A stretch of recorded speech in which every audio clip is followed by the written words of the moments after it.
Hello everyone. Today again we will start with chapter 1 operating system from CS1. In first video we have already done definition of operating system and what are the different functions and services provided by operating system. Services we are familiar with what are the three services: information management, process management and memory management. Our full chapter, maximum weightage, or we can say 70 to 80% of our chapter is based on these three services. So in this video we will discuss some types of operating system, some old operating system, and Linux is also we are using. Windows 98 and NT, these are all old operating system. Nowadays we are not using it, but all are from Microsoft. So we should know the basic features of these old operating system. And afterwards we will start with information management system. So first I'll start with Windows 98. So actually Windows 98 is from Microsoft. So first Microsoft operating system, as we all know, it is DOS, and this DOS is basically command based. Okay, this was not GUI based. GUI, as we all are familiar with GUI is graphical user interface. GUI stands for graphical user interface. You must all have done in your lower classes GUI based, and nowadays all the software, all apps are GUI based, where we can click on that particular thing and we can get that information. Means we can click on the folder with the help of mouse. So that type of graphical interface nowadays we are using. So DOS was not GUI. So after DOS, Microsoft launched Windows 3.0, then Windows 95, and 98 is the upgraded version of Windows 95. So these are some important features of Windows 98. So Windows 98, you must know, Windows 98 was single user multitasking operating system. Now what do you mean by single user? See, we have many types of operating system. Nowadays, in our today's operating system, everything we are getting, it is multi-user, multitasking, multi-programming, multi-threading, everything is there nowadays. But earlier it was not like that. So Windows 98 was single user. Single user means only one person can use that operating system. We cannot share other things or programs or even operating system with other user. But this is single user but multitasking. Now what is multitasking? Multitasking means single user can do more than one task at a time. Okay, we can work on MS Office simultaneously. I can open the file of Excel, I can open email account, I can open internet. So 4-5 things all the files, all the applications are open and I'm working. But so that is called multitasking based. I am doing more than one task together. So that is called single user multitasking operating system, where user is single but it can perform many tasks simultaneously. So first feature is easier to use. Easier to use means you can open everything with the help of single click. You can open everything with the help of single click. Single click means when you click on anything and you are able to open that particular file or anything, whatever you want to do. So that was not there in DOS. So that's why it is called easier to use. And you can use multiple monitors with a single computer. Multiple monitors with a single computer means your computer is one, operating system is one, but you have many screens where you can perform many functions, means you can perform many tasks together. So that is also one of the features in this. So with the help of this, you can increase the size of your workspace. And in this, installation of new hardware is also very easy, because in this we had the provision of USB. USB, as you all aware of this USB, Windows 98 support Universal Serial Bus. USB stands for Universal Serial Bus. So with the help of this, very easy to install hardware in this with this operating system. And it allows you to plug a new hardware and use it immediately without restarting your computer. So as you know, nowadays we are also using, everything is now on USB. So in USB you need not to restart anything, you just plug and play, PNP जिसको हम बोलते हैं, you just plug and play with that device. So that is called the easier things in this. So this is this makes our work easy. So that's why it is called easier to use. You can select any device, or you can do anything with the help of single click. Or you will connect multiple monitors with one computers. Hardware is very easy to install in this, because we had the provision of USB. So you just plug the hardware device, and without restarting your computer you can use that device. So with the Windows 98 we can use digital cameras and other digital mapping devices. So in this operating system only we were able to use Windows digital cameras and other digital mapping devices with the help of this Windows 98. So these are the features. Easy makes our life easy. That's why it is called easier to use. Next, it is faster. Faster means you are comparing this operating system with the previous one, with DOS, with Windows 3.0, with Windows 95. So this is faster than the previous versions of operating system. Now next is true web integration. As a web word is coming, means with the help of this we were able to work with internet. That is called true web integration, where you can use internet, where you can use open the web pages, you can surf the internet. So that is basically using World Wide Web. It is easier and faster, and the connection to web page is easy with the help of this. Web pages we can view web pages from any window, and we can make our favorite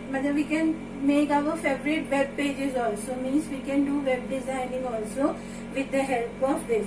And we can use email also. Microsoft Outlook was there, where we can send and receive emails also with the help of this. And the conference on internet can also be arranged with the help of this operating system. So that's why it is called true web integration, where you can access web pages, you can design new web pages, you can send mails and receive mails, and you can arrange meetings also. So this was the first operating system where you can do all these things. Now more entertaining. More entertaining means we have multimedia kit along with that. Multimedia kit where earlier machines we had it separate multimedia kit. In that kit we had CD-ROM, we have Sound Blaster card, and we had speakers, mic. The whole kit was totally separated from that machine. If you want that kit, then you can buy separately. But for all it is not common. Nowadays it is the main thing, or it is the basic necessity of your system. But earlier it was not like that. If you want, then you can pay extra and you can install that multimedia kit in your system. So with the help of Windows 98, that our system was more entertaining. So in more entertaining means it supports DVD and digital audio. You can play high quality digital movies and audios on the computer, and the television broadcasts also be observed on the computer. So that part also there. So that's why it is called more entertaining. So these are 4 main features where you can explain all the features, like easier to use means single click. With the help of single click you can access all the things, and in this you can connect multiple monitors with the single computer, so that your work and size will you can take more work with the help of that. And you have USB that time, so you can hardware installation is easy with the help of that, and you just plug the hardware, and after installation you need not to restart that system. So this makes the things easy for user, and it is faster, means it is faster than the previous version. Through web integration means you can access web pages, you can surf internet, you can make web pages, and you can send mail and receive mail, you can arrange conferences also. So that is true web integration. And more entertaining means it supports multimedia kit that time, where you can have DVD, you can have audio, you can play audios, you can play videos, and with the help of this your system was more entertaining. So these are the main features. So this is 3-mark question of write the features of Windows 98. Next we will start with Windows NT. Windows NT is it is also developed by Microsoft. After both were paralleling. This was used as a single user, and this was used for networking. So that's why it is multi-user, multitasking and multi-threading operating system. Now you are familiar with the word multi-user, means when you have more than one user. So when you have more than one user in network, so at that time if you want to install network, then you cannot use Windows 98. You have to use Windows NT for networking. So that's why it is multi-user. And now you are familiar with multitasking. Multitasking means where you can have more than one task. Means multi-threading is basically the sub part of multitasking. Means thread is basically a sub part of task. So just like what is program? Basically program is set of instruction. So in this case program is one task and set of instruction, and each instruction is one like a thread. So task itself also divided into thread. So every system which is multitasking is multi-threading. So one program will go one by one, instruction by instruction, by thread. So it supports virtual memory management. Virtual memory management means, now this word is little bit familiar to you. Virtual memory means it is a combination of RAM and secondary memory. Means in virtual memory management system you need not to be everything in your main memory. Means your file size is larger than your RAM size, then also you can execute that particular file. Reason? Because of virtual memory. You are thinking that you have a big memory and you can run. See, in last video what we have done, if I want to execute my file, then it has to bring from hard disk to main memory. So full file should come to the main memory if it is a real memory management system. So we will do in next video that what is the difference between real memory management and virtual memory management. So in real memory management everything should be there in your RAM. if you want to execute your program, that your program should be in memory, main memory. And if your program file size is bigger than your RAM size, you cannot execute. But in case of virtual memory, your file need not to be there, full file should need not to be there in your this main memory. Some of the part of your file which you want to execute currently, that should come here. After execution, it will go back to hard disk. So this Windows NT supports virtual memory management system, and it is a 32-bit OS. 32-bit OS, every operating system, 16-bit configuration, 32-bit configuration, 64-bit configuration. This time we are just specifying all the types of operating system. So Windows NT, it is a 32-bit operating system, and it supports NTFS. NTFS is basically the new technology of file transfer. What is the full form of NTFS? NTFS is basically the new technology file transfer. It basically implements the fault tolerance, security, and it has a support of very large file. So NTFS is adding some new features in this operating system, that it has the capacity of fault tolerance.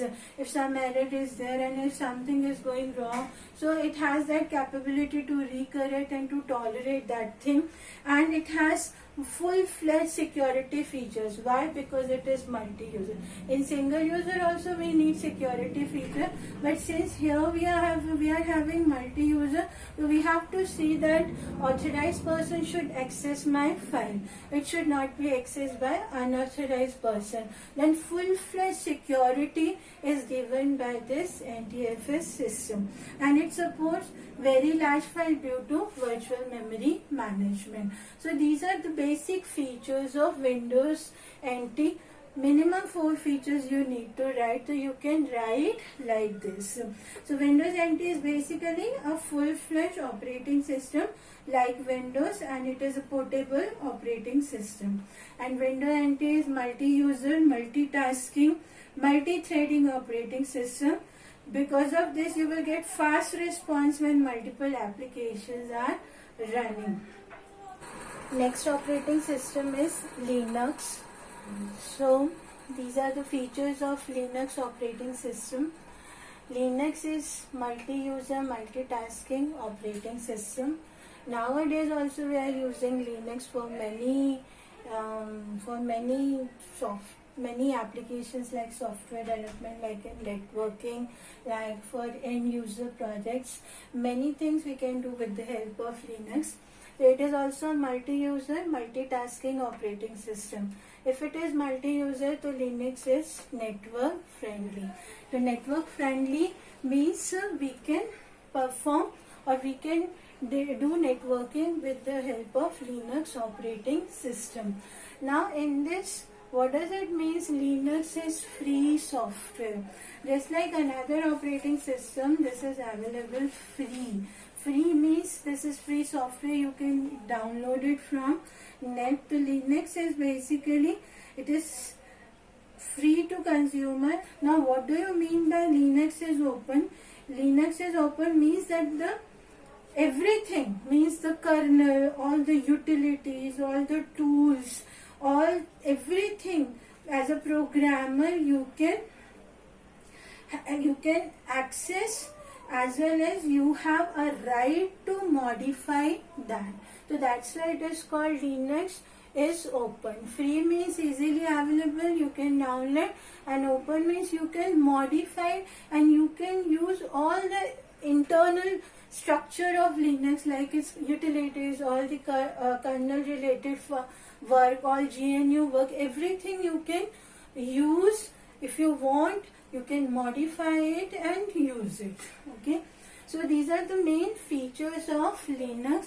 The Linux is, nowadays also we are using Linux. Windows 98 and Windows NT, these are obsolete now, but Linux, until now we are using Linux. So Linux can be used for a wide variety of purposes, including networking, software development, and as an end user platform. So it is basically it is an excellent low cost alternative to other more expensive operating system. So Linux is best. We can, and security wise also, the security is also very strong as compared to other operating system. So you can add one more feature also, that the security wise it is also very good. So we can say that it is an excellent and very low cost alternative. So it is just like a free alternative to other more expensive operating system. So because of this functionality and availability of this, it is quite popular worldwide, and a vast number of software programs have taken Linux source code and adapted it to meet their individual needs. So at this time also there are dozens of ongoing projects for porting Linux to various hardware configuration and purposes. So many projects till now is going on, that how we can use in, or how can we combine with the hardware of your machine. So this is basic, we can say these are the basic features of Linux. It is multi-user, multitasking, it is a free software, or we can say nominal cost software, and it is open, means you can modify it, change it according to your requirement, and after that you can modified form also you can, if you want to share to others, that also you can do. And it is network friendly. See, if it is multi-user, it has to be network friendly. So these 4-5 basic features you can write for Linux. So this question is also very important questions, that what are the features of Windows 98, what are the features of Windows NT, and what are the different features of Linux. Sometimes it is there in your board exam. Now we will start with our first service, that is information management system or file management system. Information management system, as we have already discussed, what is information management system, or what is the job of information management system. Job of information management system, or these are the topics which I need to cover, and these are the concepts related to information management system. So information management system or file system is basically that how you are allocating space for your file in the hard disk or in the external devices. That is the main concept of information management, where you have to see basically the allocation or the space for your files. So you are familiar with the word, what is file? File is basically related information or related data. So file system is basically, in information management, it allows the user to define files and directories and allocate and deallocate this disk space to each file. So it uses various data structures to achieve them. Okay. So how it is doing all this thing? With the help of system calls. So we have already done in the first video that we have different commands between process and the operating system, that we call system calls. So the system calls related to information management or file system is create a file, delete a file, create a directory, delete a directory, copy a file, and update a file. So many system calls are there related to file system. Now we have second concept, that is file types. We have two basic types of file system, that is tape based. Nowadays it is obsolete, and We are using nowadays disk based. Okay, so these are the types of file. File types कैसे हैं? We have tape based. Tape based means if you remember that the video cassettes, and earlier we have audio system and we used to play audio cassette. We had audio cassette. So if you so in this we have this type of two wheels. Okay, so that is called tape based system, where we can wind tape. So we have tape which we can wind on the one wheel. Okay, the full tape is there on the one wheel, and if you want to play or if you want to access that file, that tape will start winding on the second wheel. From this it will transfer to here like this, and then we reverse the cassette and again it will start playing. So that was tape based. Tape based is sequential access system. Sequential access means, see, if you have seen that cassette, so it consists of like if it is audio cassette, so it consists of 7 to 8 songs. Okay, so when you have 7 to 8 songs, so it is in sequence only. So if you want to play, let's say, third song, so you have to go through with first and second. Then first song will wind on the second wheel, then second song will wind on this second on this wheel, and then you can play third. So for that, what you have to do, we have reverse forward button and reverse, fast forward and reverse button. So fast forward, it will fast forward the first and second song, and you can play the third song. So that access is called sequential access, where if you have number of things, so if you want to go to the third thing, then you have to go through first and second thing, like that. So it is time consuming also, because in this you have to go with the first task, then only you can perform your task. So that is called sequential access system. Sequential access nowadays we are not using. Now we are not using any audio cassette, video cassette. Nowadays we have DVDs, or now we have pen drives, or now we have, in the era of cloud computing, everything we are putting on the cloud. So things are now different, but still you should know what was the concept behind your new technology. So it was tape based, which is sequential access. So in this one disadvantage was also there, that if you want to edit something, or if you want to add new things in this, then you cannot do it directly. So you have to first copy everything on your system, then edit your thing or add the new things in that, and then again copy everything on that tape. So that was also another disadvantage of tape based system. But in disk based system, it is direct access. This is direct access system. So sometimes question is there, what is the difference between tape based and disk based? The tape based is sequential access, and disk based is direct access.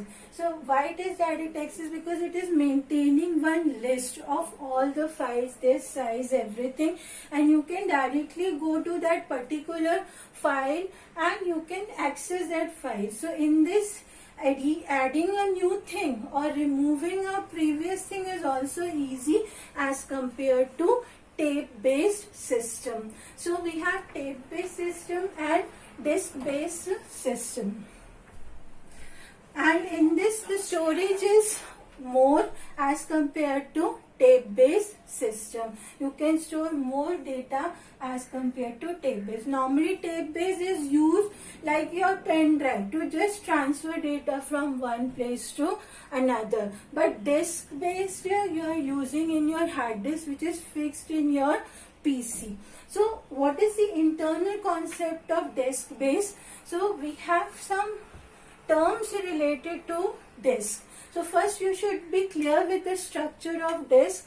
Disk is basically consists of concentric circles. Disk is basically consists of concentric circles, and these circles are called track.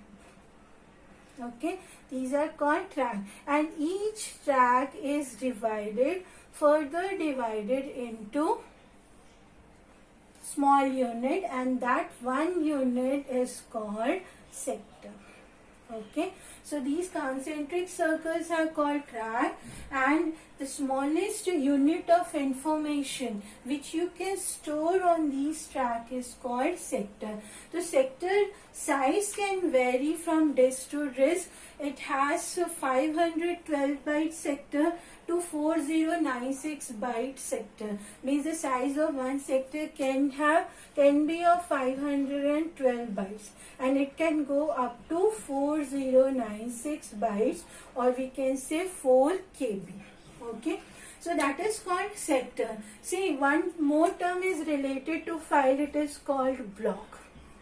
So when you see logically the size, you can see in the terms of block. When you see the file size, the date of modified, everything in your folder, then you will see how many blocks are used in that file. The block is nothing but related to sector. How many sectors belongs to one block? Means sometimes the block size and sector size is same. Means the logical size or physical size is same. Block size is also 512 and sector size is also 512. Let's say if I am saying that the block size is equals to 1024. One block is equals to 1024. Means one block consists of how many sectors? One block consists of how many sectors? It consists of 2 sectors. One block consists of how many sectors? It consists of 2 sectors. Like that. Okay. So, you should know this term also. What is block? It is basically the logical size, and sector is your physical size. So, this question, terms related to hard disk or terms related to 6. This is 4-mark question, and very, very important question. Many times it is there in your board exam. So what is track and sector? You can draw this diagram and you can show or mark. Track is basically concentric circle, and the smallest unit of information, it is sector. So you can have sector size of 512 and it can go up to 4096 bytes. Now next is seek time. If you see, the second term is seek time. Seek time, see, this is hard disk. Hard disk is nothing but consists of many types of these surfaces. It is not a single surface. It is many disks are connected or clubbed in one hard disk. So this is one surface of that disk, and we have many such type of disk in one hard disk. So every surface is having its own individual read-write head. Okay, this is called read-write head, and this is fixed where? This is fixed in the drive of hard disk. Okay, hard disk drive, or we can say the drive of floppy disk. So this read-write head is fixed. Fixed means it can move only inside and outside. It can move only in a straight way. It cannot rotate. Okay, so this is fixed at one place. So what is the definition and what is the time? See, if I am accessing some information, so some time will go for searching that information. So these are the different slots or times which we need to search a particular information. So suppose right now this read-write head is at first track, which is track number 0. Now let's say my information I want to access from this sector. Okay, so first I need to go to that particular track. So this is 0, this is 1, 2 and 3, means I have to go to third track. So seek time is what? The time required to search a particular track is called seek time. What is seek time? Time required to search a particular track is called seek time. Okay, so what read write head will move? It will move inward side and reach at this place. Okay, so time required to move from this place to this place is called seek time. Now we are at we are at track number 3. So that is called seek time. Now I need that particular sector. Okay, so this read write head can move inside or outside. So now it is fixed at this track. Now the disc will rotate and this sector will move below this read write head. So that time is called latency or rotational delay. The time required to move particular sector under the read write head is called latency time or rotational delay. So understood the concept of seek time? Your read write head is fixed. It can move inside or outside. If you are at first track and your information is on the third track, then it will move inward side. The time required to move from this place to this place is called seek time. Once it is there, now it cannot rotate. The disc should rotate and this sector should reach below this read write head. So time required to move that disc and required sector should reach to the below the read write head is called latency time or rotational delay. Okay, now when the sector reached here, next work is to just read the data. So that is called transmission time. So transmission time is basically time required to activate that particular time required to activate read write head and read the information is called transmission time. So this is 4-mark question. Only 4 lines you need to write. Tracks are called concentric circle and sectors are divided, and this is the smallest unit of information. Seek time, the time required to search a particular track is called read time, seek time, and after reaching on that particular track, now the disc should rotate. The time required to reach the required sector below the read write head is called latency or rotational delay, and transmission time is the time required to activate read write head and read the information is called transmission time. That is these 4 terms related to disk, and this is very important question from board point of view. Now the next term is fragmentation. What is fragmentation? See, this term we will do in memory management system also. When we will do third service, that is memory management, that time also we should know this concept fragmentation. If I say in a simple way and if I explain with the help of this disk diagram, then also it will be clear. What is fragmentation? It is just a wastage of memory on the disk. That is called fragmentation.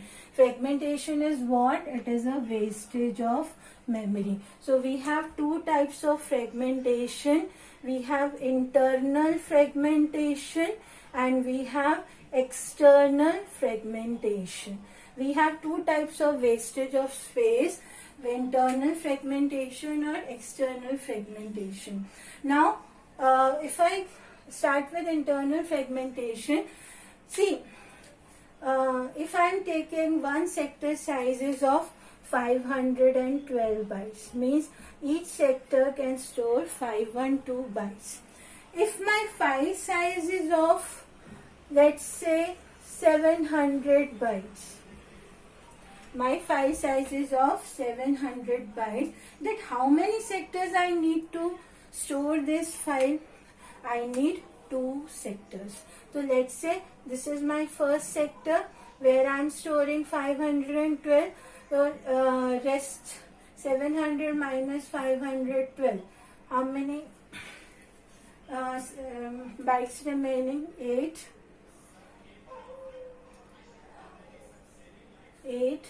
and 188, I think. Right now 10 raised to the 8, then we will have 9 minus 1 8 and 6 minus 188 bytes. So 512 I have stored here and rest part I have stored here. Okay, then 188 bytes from this sector, it is free now. Okay, but these free bytes I cannot use for my new file or another file. Why? Because sector is the smallest unit. If I want to access the whole 512 bytes, I need to access. So if my file size is of 700 bytes and each sector can store 512, then 188 bytes will be free in my second sector, which is not usable for other purposes. Then this is called the wastage of memory, and that wastage of memory is called internal fragmentation. Means the wastage of memory space within the sector, or when it is related to memory, main memory, within the main memory is called internal fragmentation. Now I am explaining this with the help of this disk. So what is internal fragmentation? Internal fragmentation, that wastage of memory within the sector is called internal fragmentation. Now what is external fragmentation? External fragmentation is basically it is more related to your real-time operating system. In this, see, if I want to store, just like in previous example, if I take one big file, let's say of 1700 bytes, one file is there. So 1700 bytes means how many sectors I need? I need 4 sectors to store this file. Okay, so let's say I am having this sector is free, this sector is free, this sector is free, and this sector is free, and others are occupied by other files. Others are occupied by other files. Then what will happen? I am having space. I am having 2 space here, 2 sectors here, but I don't have continuous space. I don't have continuous space means I am having here 2 sectors, then it is occupied by some other file, then I am having these 2 free spaces, then it is occupied by some other file. Means I am having space on my desk, but this is not continuous, or this is not consecutive, or this is not contiguous. So this is called external fragmentation, that I am having space but still I am not able to use that space. And sometimes it is like that, external fragmentation, like that a large block is replaced by small block. A large block means the first file was very big, and then it is replaced by small file. Then the rest of the part is waste. That is also called external fragmentation. So we can define external fragmentation in 2 ways. If it is related to real memory management system, then your everything should be consecutive, one after another. Then only you are able to store this file. Your file needs 4 sectors, but these 4 sectors are scattered. So you cannot store, because these are not consecutive. If it is like that, 1, 2, 3, 4, then you can easily store. So that type of space is called external fragmentation. Means you are having space, but you are not able to use because they are scattered. or sometimes it is called like that the big file is replaced by small file, then the rest of the part is wasted. It is not used by other files. So that is called external fragmentation. Now my next topic is file operation. What are the different types of file operation? Means what type of operations we can perform on file. So this is also very easy and very important question. Many times it is there in your board exam. So we have 5 to 6 operation like create a file, that is also called a file operation. Then we have write a file. Then we have read a file. Then we have rewind a file. Then we have delete a file. Okay, so these are 5 or 6 related operation. Copy a file also you can add in this. Okay, so these are called file operations. So in creating a files, in which you will, for creating a file, first we have to see whether the sufficient space is available for that file or not. If it is availability is there, then we will enter the file and we will add directory also. Means in this it will transfer into directory also. So in creating a file we will have to see that sufficient space is there in your device. If it is there, then only we will be able to create a file. Then what is write a file? For write a file, means for everything we have a command like system calls. So for writing a file, there is a command in which the name of the file is given. Then operating system search for that file in directory entry and write to it. So writing a file means if you want to write something in that file, so what will happen? Operating system will search your file name, means you have already created a file. Now if you want to write on that file, then operating system will search in the directory with the file name and it will open for you that you can write on there. Same way for reading, you can read something from the file. Already some content is there in the file and if you want to read. So for reading also there is a system call in which file name is specified. Then operating system searches for the required file in the directory entry and then you can read it. Now what is rewind a file? Rewind a file is basically the directory search for appropriate entry and the file is reset to the beginning of the file. Or in this it will search for a particular file and after that it will start at the beginning. Means it will rewind your file to the beginning. Then delete a file.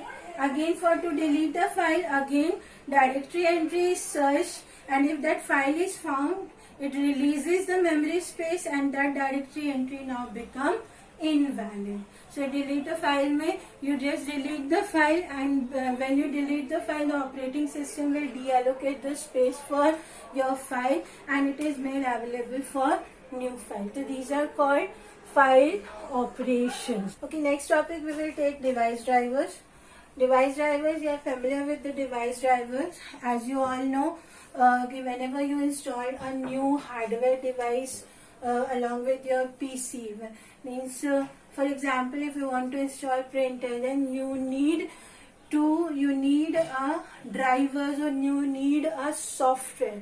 Device driver is basically a software which makes that device compatible with your existing machine. So device driver, what we can say, it is basically a set of programs or we can say set of routines which perform input output operation. Each input output devices has its own basically characteristics and different features. So a special software, or we can say a special subroutine, was written for each input output device, and this subroutine is called device driver. So what a device driver is, what it is, basically a software which we need for each input and output device. If you are installing some new input device, or same way if you are installing some output device, then we need to configure that new device with our machine. So for that we need a software. So a device driver knows how the buffers, flag, register, control bits and status bits should be used for a particular device. So each different types of devices has its own driver. A simple task just like reading a character from device, involving complex sequence of device specific operation. So these all are basically done by device driver. So understood the concept of device drivers. Device drivers are nothing but a subroutine, or we can say a small program or a small software which we need, or which is needed by input output devices. So it is always along with that hardware. Whenever you install a new peripheral with your PC, then you need a software which will configure your device with PC. So it will check all the register content, flag content, buffers, everything it will configure with your machine. Now next topic is VDU. What is VDU? VDU is Visual Display Unit. What is VDU? VDU is also called Visual Display Unit.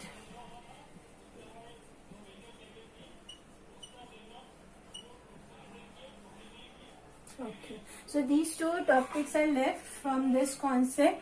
Video, visual display unit, many times it is there in this, because we have two types of video. We have dumb terminal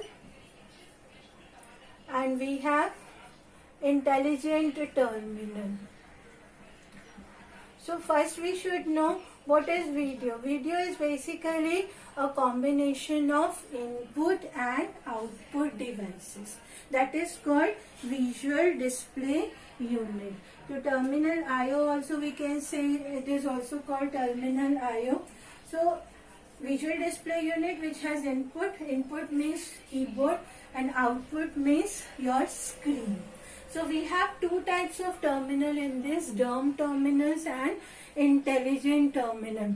So dumb terminal means no processing power. It has very little hardware. A microprocessor is not so strong. It has no big memory. It has very less processing power, and it is just to take information and to give information. The memory power and the memory storage we can say, or we can say the processing power is very less in this.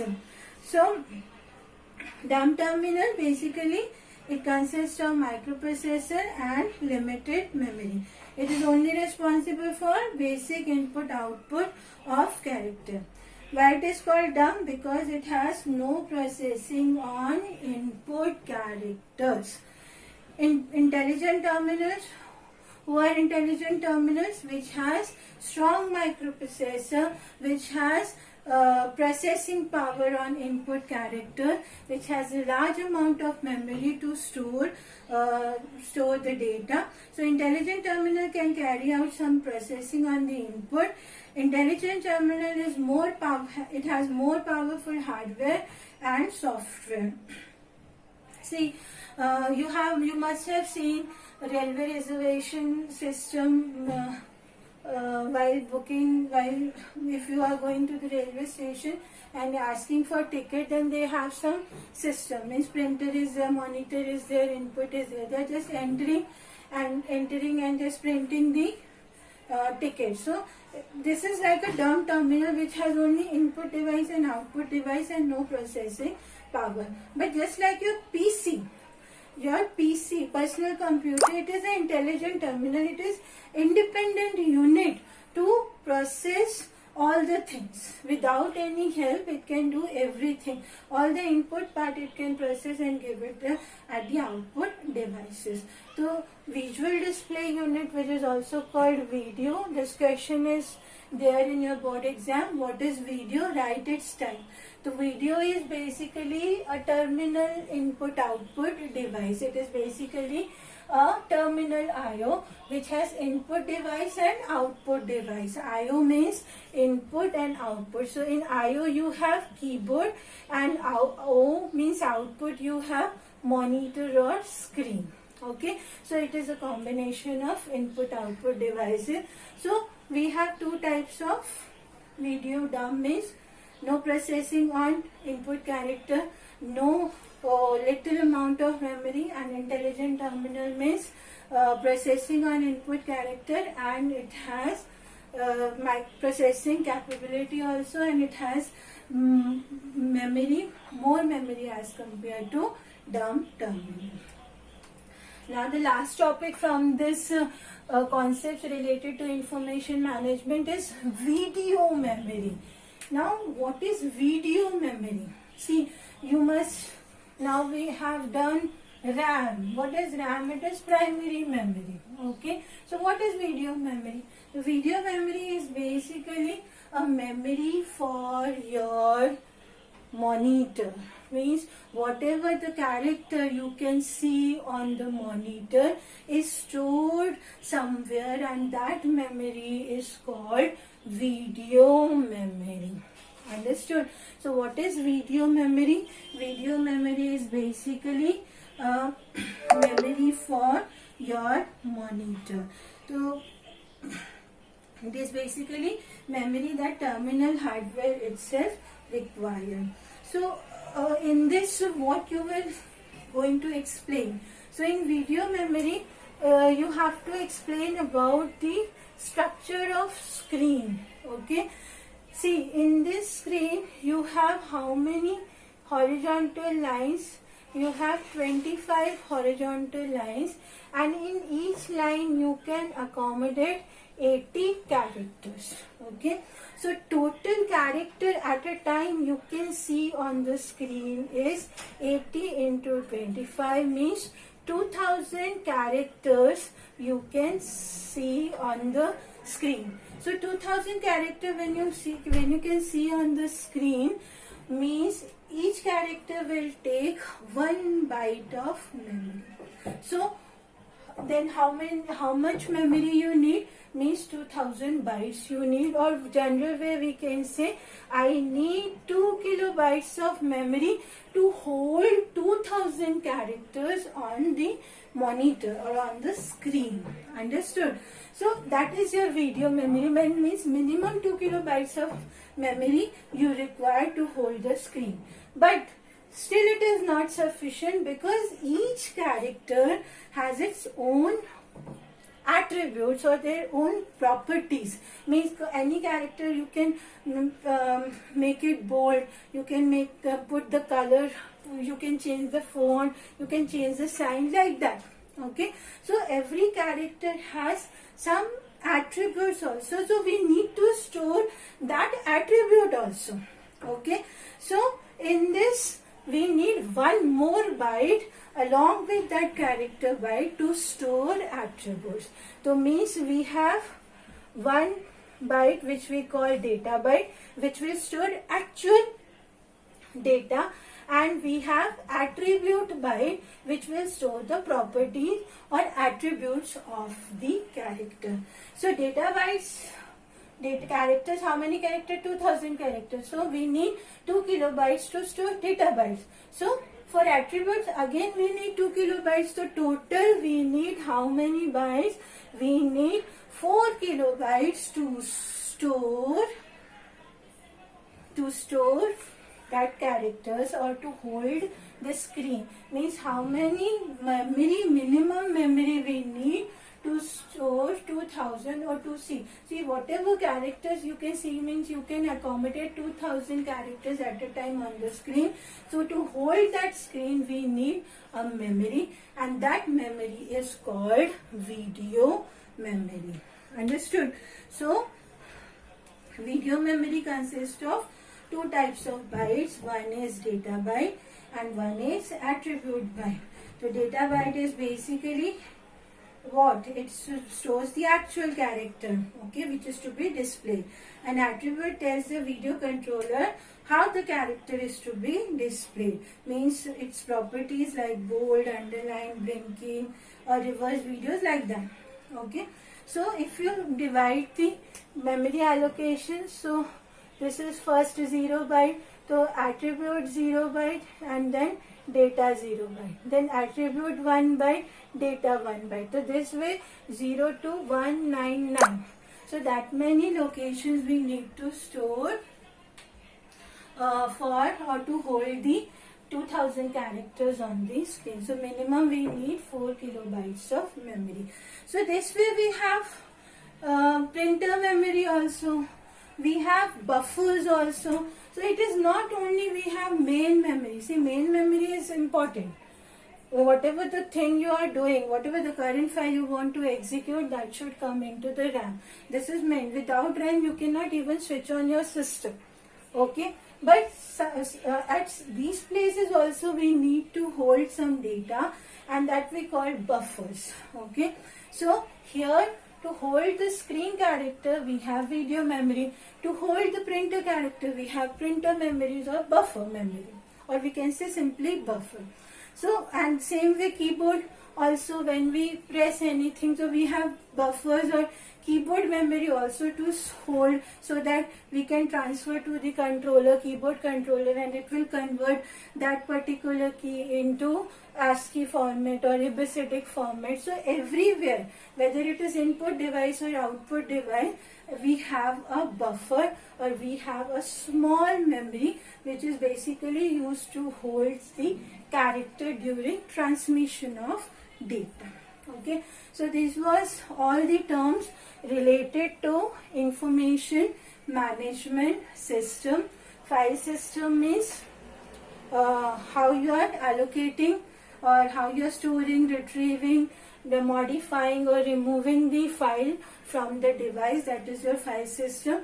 We have two types of file system. Tape based means sequential access, where each and everything you need to access sequentially. In disk based, we can have direct access, we can store more information.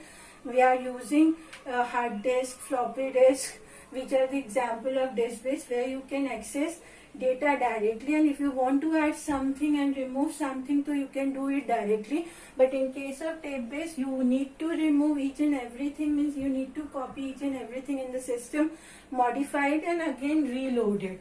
Okay, so tape based is basically only for transmission of data, just like your pen drive, to transfer data from one place to another place. Disk based we are using in hard disk.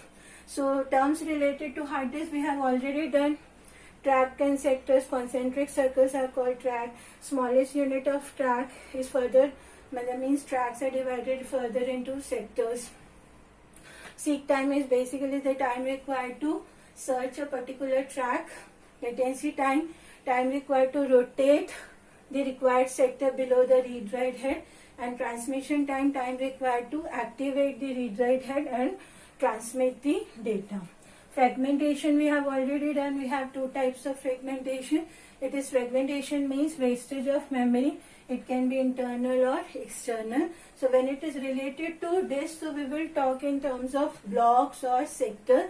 Internal fragmentation means wastage of memory space within the sector is called internal fragmentation. And external fragmentation, that means when you have free sector but all are not consecutive, not contiguous.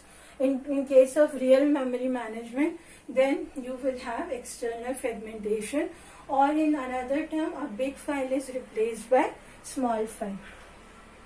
Now next is what are the file operation. We have different types of file operation: create a file, delete a file, read a file, write a file, rewind a file. So this is also a one question, file operation. Then device driver, basically a subroutine used for input output operation. Means if you want to install new device along with your PC, then you need a software which will configure new device with your PC, so that both can communicate and both are able to transfer data. Video is basically visual display unit, input output terminal. So we have two types of terminal: dumb terminal and intelligent terminal.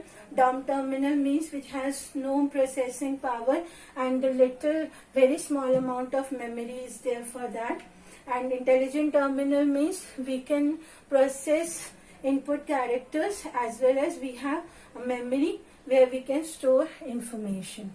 Video memory is the memory for your screen, means how many characters you can hold on your screen. So horizontally we have 25 lines and in each line we have 80 characters.